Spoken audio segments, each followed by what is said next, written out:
Que a graça e a paz do nosso Senhor e Salvador Jesus seja contigo. Segunda-feira, 2 de janeiro. É interessante essa lição chegar, né? No começo do ano, que normalmente é um ano onde somos gratos. Um início de ano nós somos gratos a Deus por tudo que Ele nos tem concedido, pelo ano que se passou. Inclusive eu peço que vocês orem por mim, porque eu tenho um propósito de fazer ao menos um culto de ação de graças por ano, né? E eu peço que vocês orem por isso, que é uma coisa que eu tenho muita vontade realmente de fazer. Deus é dono de tudo. Aqui manda ler Salmos 50, alguns versos, né? Salmo 24 e 1 Crônicas 29, Ageu 2, verso 8. Que mensagem esses versos transmitem? O que essa verdade deve significar para nós e para nosso relacionamento com os bens materiais? Aqui eu vejo que Deus, Ele é o dono de tudo e tudo que temos vem dEle.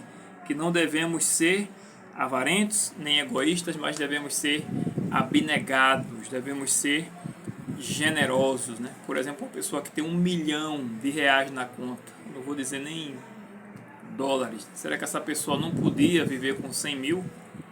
Será que 100 mil não dava para ela passar o mês? Será que guardando 100 mil, por exemplo, na conta e pegando esses 800 mil e distribuindo aí com tanta gente que passa realmente grande dificuldade no mundo, né?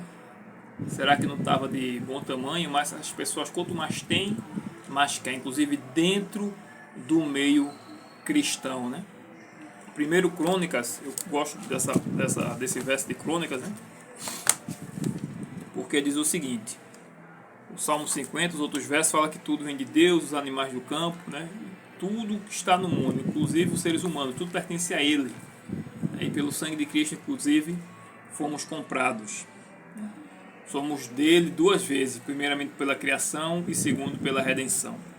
1 Crônicas 29, eu leio a partir do verso 11, diz assim: Teu, Senhor Jeová, é o poder, a grandeza, a honra, a vitória e a majestade, porque Teu é tudo quanto há nos céus e na terra. Teu, Senhor Jeová, é o reino, e Tu te exaltaste por chefe sobre todos.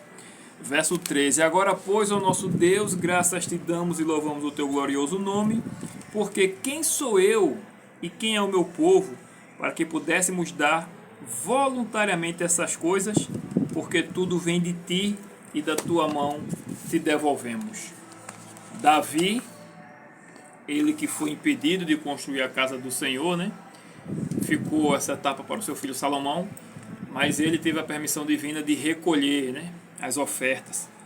E aqui diz na lição que ele passou o resto de sua vida acumulando uma grande quantidade de pedra lavrada, cedro, ferro, ouro, prata e bronze, e tudo em abundância, né? Davi, depois ele convocou todos os líderes de Israel para uma cerimônia de louvor e ação de graças. E aí vem esses versos que a gente acabou de ler numa oração pública.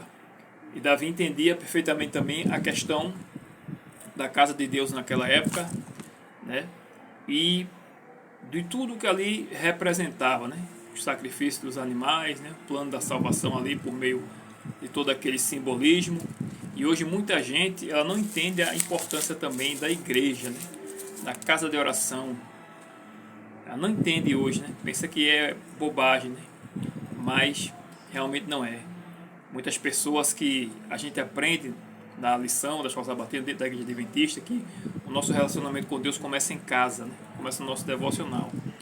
Mas tem pessoas realmente que não entendem isso, pessoas aflitas, e elas vão à igreja, porque ali se imagina realmente que Deus se faz presente, né?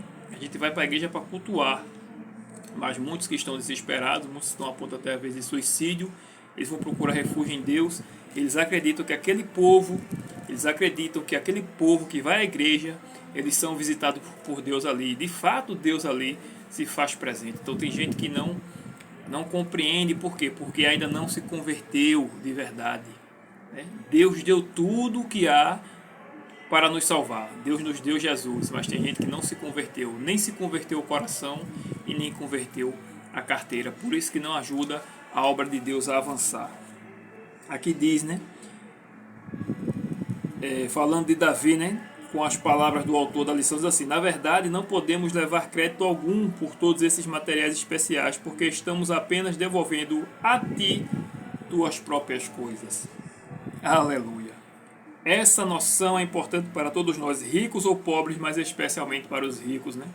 Que acha que por causa da sua sabedoria, do seu poder, da sua força, ele atribuiu riquezas, mas na verdade foi tudo permissão de Deus, porque tudo vem dele.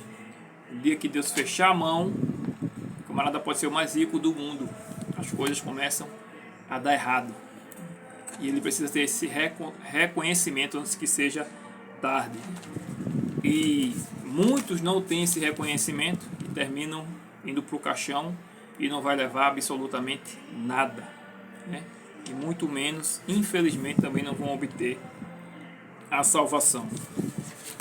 Na pergunta diz assim, né, o que essa verdade, a segunda pergunta, o que essa verdade deve significar para nós, né? Qual foi a mensagem? A mensagem é que Deus é dono de tudo.